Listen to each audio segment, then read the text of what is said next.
तो Bihar public service commission यानी BPSC के द्वारा जो है 69 प्री एग्जाम का जो है नोटिफिकेशन जारी कर दिया गया है। अगर आपको अधिकारी बनना है, अधिकारी वाला पोस्ट चाहिए, आप इस वैकेंसी के लिए फॉर्म को अप्लाई कर सकते हैं। बहुत ही शानदार वैकेंसी है। इसमें जो है अलग अलग विभाग में लेवल 9 की वैकेंसी आपको देखने को मिलती है, जिसमें आपको अधीक्षक मद निषेध, बिहार शिक्षा सेवा, इसकी वजह से एक पदाधिकारी, और निर्वाचन पदाधिकारी, राज्य कर सहायक आयुक्त, जिला समादेश जैसे पद हैं। इसकी वजह से पंचायत राज के जो पदाधिकारी होते हैं, राजस्व अधिकारी होते हैं, वो सब जो है वैकेंसी यहाँ पे रहने वाली है। तो आप इस वैकेंसी के लिए एलिजिबल है तो फॉर्म को अप्लाई कर सकते हैं। इस भर्ती की संपूर्ण जानकारी हम बात करेंगे इस रिगार्डिंग। और इसका जो आवेदन शुरू हो रहा है वो है 15 जुलाई से जो फॉर्म फिलअप स्टार्ट हो रहे हैं और 5 अगस्त 2023 तक आप फॉर्म को अप्लाई करेंगे। 15 जुलाई के दिन भी मैं आप लोग को एक वीडियो लेकर आऊंगा कि कैसे आपको फॉर्म को भरना है। स्टेप बाय स्टेप प्रॉपर एक वीडियो बना के बता दूंगा कि बीपीएससी 69 प्री एग्जाम का फॉर्म कैसे भरेंगे। और यहाँ पे आप आएंगे इसके ऑफिशियल वेबसाइट पे, तो यहाँ पे देखिए 27 तारीख के डेट में जो है इन्होंने नोटिस जारी किया हुआ है कि प्री एग्जामिनेशन जो 69 बीपीएससी है उसका एडवर्टाइजमेंट और इंपोर्टेंट नोटिस है। तो आइए जान लेते हैं इसके नोटिफिकेशन के बारे में, कौन लोग फॉर्म को अप्लाई करेंगे, एलिजिबिलिटी क्या है और सिलेक्शन प्रोसेस वगैरह क्या है। देखिए फ्रेंड्स, यहाँ पे सबसे पहले साडरी 1 में दिया गया है कि कितने तरह के पोस्ट हैं, उनका वेतन क्या है और किसके कितना जो है रिजर्वेशन है। इसके बाद उनमें जो है कितने पद हैं। तो देखिए जो सबसे पहला पोस्ट है गृह विभाग की है, विशेष शाखा जिला समादेष्ट। इसमें लेवल 9 की सैलरी, मात्र एक पोस्ट है जो अनरिजर्व के लिए रिजर्व है। इसकी वजह से वाणिज्य कर विभाग में जो है यहाँ पे कोई वैकेंसी नहीं है, सिर्फ 3 वैकेंसी है पिछड़ा वर्ग के लिए। देखिए टोटल पद 3 है। इसके बाद से अवर निर्वाचन पदाधिकारी के लिए 4 वैकेंसी है। इसकी वजह से एक पदाधिकारी के लिए 2 वैकेंसी, बहुत कम वैकेंसी है फ्रेंड्स। इसकी वजह से बिहार शिक्षा सेवा में 2 वैकेंसी है। और इसकी वजह से यहाँ पे आपको बोला गया है कि जिला नियोजन पदाधिकारी में जो है 6 पोस्ट है। इसी तरह से आप देख सकते हैं प्रखंड पंचायत राज पदाधिकारी के जो है 29 पोस्ट यहाँ पे दिए गए हैं। और इसकी वजह से राजस्व जो अधिकारी हैं उनके यहाँ पे सबसे ज्यादा पोस्ट आपको 168 देखने को मिलेंगे। तो इतने पदों वैकेंसी निकाली गई, टोटल यहाँ पे 235 पदों की वैकेंसी निकाली गई है, आप यहाँ पे देख सकते हैं। और इसके बाद से जो साडरी 2 है, इसमें भी अन्य वैकेंसी, जैसे कि यहाँ पे सीडीएस की वैकेंसी है, बाल विकास परियोजना पदाधिकारी, जिसमें आपको जो है बहुत कम वैकेंसी आप यहाँ पे देख सकते हैं। मात्र जो है 10 और 11 पोस्ट वैकेंसी निकाली गई है। इसकी वजह से वित्त विभाग में जो है वित्तीय प्रशासनिक पदाधिकारी के जो है यहाँ पे 100 पोस्ट है। इसकी वजह से पुलिस उपाधीक्षक के जो है यहाँ पे 1 पोस्ट है। इन टोटल जो है इसमें 111 है, यानी टोटल जो वैकेंसी फ्रेंड्स 235 प्लस 111 जो है बीपीएससी के द्वारा निकाल दिया गया है। अब यहाँ पे शैक्षणिक योग्यता बताया गया है कि 69 संयुक्त प्रारंभिक प्रतियोगिता परीक्षा में फॉर्म भरने के लिए स्नातक अगर आप पास हैं किसी भी स्ट्रीम से, कितना भी परसेंट के साथ तो फॉर्म को आवेदन दे सकते हैं। लेकिन कुछ ऐसे पोस्ट हैं जिसमें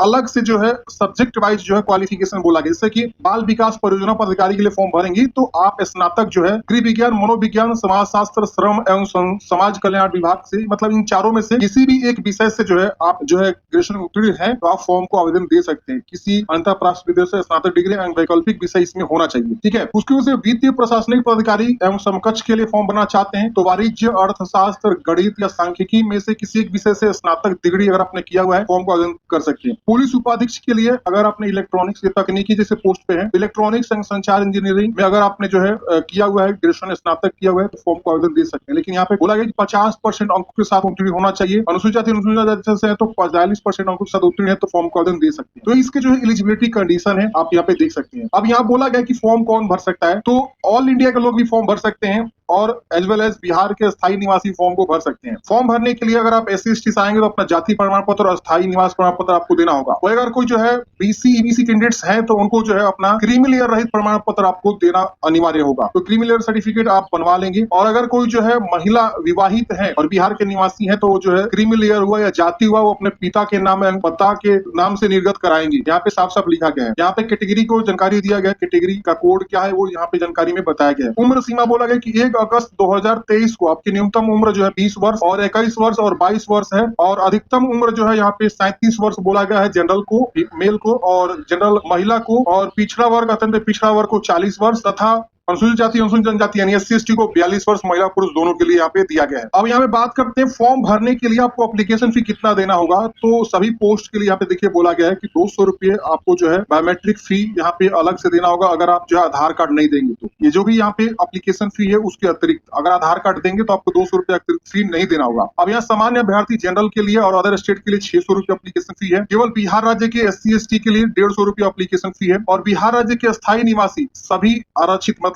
जनरल अनरिजर्व रिजर्व दोनों मतलब महिलाओं के लिए 150 रुपये एप्लीकेशन फी है। मतलब आप समझ लीजिए बिहार के SC/ST फीमेल और SC/ST जो पुरुष है उनको 150 रुपए है, बाकी सबको 600 रुपए एप्लीकेशन फी यहाँ पे देना होगा और अन्य सभी उम्मीदवार के लिए 600 रुपए आपको जो है आवेदन फी दिया गया है। और अगर कोई आवेदन करते समय आधार नंबर नहीं देगा तो उनको जो इस एप्लीकेशन फीस से 200 रुपए एक्स्ट्रा जो है देना होगा। तो आधार कार्ड आप जरूर दे दीजिएगा। यहाँ पे बोला गया है कि परीक्षा का संरचना क्या है, तो क्या एग्जाम में बदलाव हुए? नहीं, कोई एग्जाम में बदलाव नहीं हुआ है। जो पुराने सिलेबस है, इसके पिछले साल जो वैकेंसी हुई थी, सेम वही सिलेबस रहने वाला है। सबसे पहले आपको जो है प्री एग्जाम होगा, प्रारंभिक परीक्षा भाग 1, और बोला गया प्रतियोगिता परीक्षा सामान्य अध्ययन विषय की होगी, जिसके सभी प्रश्न वस्तुनिष्ठ प्रकार के होंगे, बहुविकल्पीय होंगे, 2 घंटे का होगा और कुल 150 अंक जो है आपको बहुविकल्प के लिए रहेंगे। इसमें प्रारंभिक परीक्षा में गलत उत्तर के लिए नकारात्मक यानी नेगेटिव मार्किंग जो है रहेगा, जो कि पिछले साल से ये रूल लागू हुआ था, आप सबको भी पता है। इससे बोला गया कि प्रारंभिक परीक्षा महज जांच परीक्षा होगी, जिसके आधार पर मुख्य परीक्षा के लिए चयन किया जाएगा। अब बोला गया कि मुख्य परीक्षा के लिए चुने जाने वाले उम्मीदवारों की संख्या कुल संसूचित रिक्तियों के 10 गुना होगी। मतलब वैकेंसी मान लीजिए अगर 10 है किसी के लिए, तो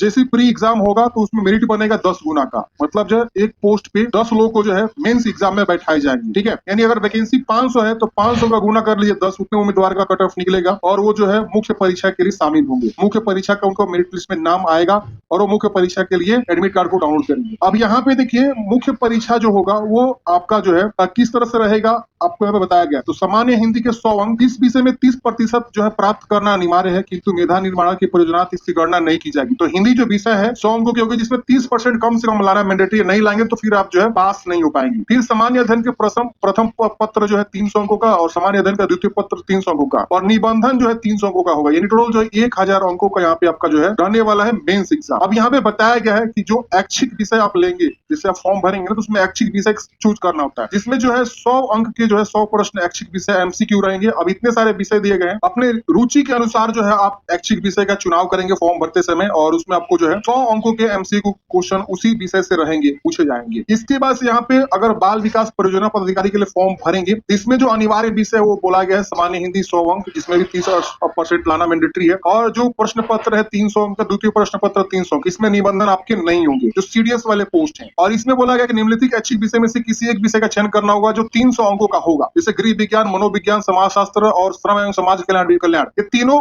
विषय में से कोई एक विषय चूज करेंगे अगर कोई सीडीएस वाले पोस्ट पे फॉर्म भरता है तो। और इस विषय में उनको जो है विषय निष्ठ आधारित 300 अंकों का जो है यहाँ पे ऐच्छिक विषय में से आपको जो है यहाँ पे चयन करना होगा और 300 अंकों का जो यहाँ पे आपके क्वेश्चन रहेंगे। अगर कोई वित्तीय प्रशासनिक पदाधिकारी के लिए फॉर्म भरता है तो उसमें भी हिंदी रहेगा ही रहेगा। बाकी सामान्य प्रथम प्रश्न पत्र 300 अंकों का, द्वितीय प्रश्न 300 अंकों का, और इसमें भी ये विषय रहेंगे, इसमें से कोई एक चुनाव करेंगे और इसका भी 300 अंकों का क्वेश्चन पूछ जाएगा। पुलिस उपाधीक्षक तकनीकी के लिए फॉर्म भरेंगे तो उसमें भी हिंदी रहेगा, सामान्य अध्ययन प्रथम प्रश्न रहेंगे और इसमें निबंधन देखिए दिया गया है और द्वितीय प्रश्न सामान्य अध्ययन 300 अंकों की, और बाकी जो विषय यहाँ पे बोला कि इस विषय में से कोई एक चुनाव करेंगे फॉर्म भरते समय और इसमें भी 300 अंकों का आपका जो प्रश्न यहाँ पे रहेंगे। तो ये फ्रेंड जो है प्री और मेंस का जो है आपका दिया गया है। इसमें से बोला गया मुख्य परीक्षा में सफलता भूति उम्मीदवारों का व्यक्तिगत परीक्षण 120 अंकों का होगा, यानी इंटरव्यू इसके बाद से जो है तीसरा पार्ट है वो आपके रहने वाले हैं। तो सबसे पहले आपका प्री होगा, प्री के बाद सबका मेंस होगा, मेंस के बाद सबका इंटरव्यू होगा, फिर आपका फाइनल सिलेक्शन यहाँ पे हो जाएगा। 15 जुलाई से फॉर्म फिलअप स्टार्ट हो रहे हैं, 5 अगस्त तक आप फॉर्म को भरेंगे। अगर आप बोलिएगा तो मैं प्रॉपर इसके ऊपर वीडियो लेकर आऊंगा कैसे फॉर्म को भरना है इस वैकेंसी के लिए, और उस हिसाब से मैं आपको बता दूंगा कैसे फॉर्म को भरना है। फॉर्म भरते समय आपको इस चीज का ध्यान देना है, वेबकैम के माध्यम से आपका फोटो खींचा जाएगा। तो कंप्यूटर या मोबाइल से फॉर्म भर रहे हैं तो उसमें वेबकैम इनेबल करके रखेंगे ताकि जो है आपका फॉर्म भरते समय तुरंत जो है फोटो खींचा जा सके। हिंदी अंग्रेजी सिग्नेचर भी लगते हैं, तो हिंदी अंग्रेजी सिग्नेचर को क्या करेंगे आप स्कैन करके मोबाइल कंप्यूटर में रखेंगे, जिससे आप जो है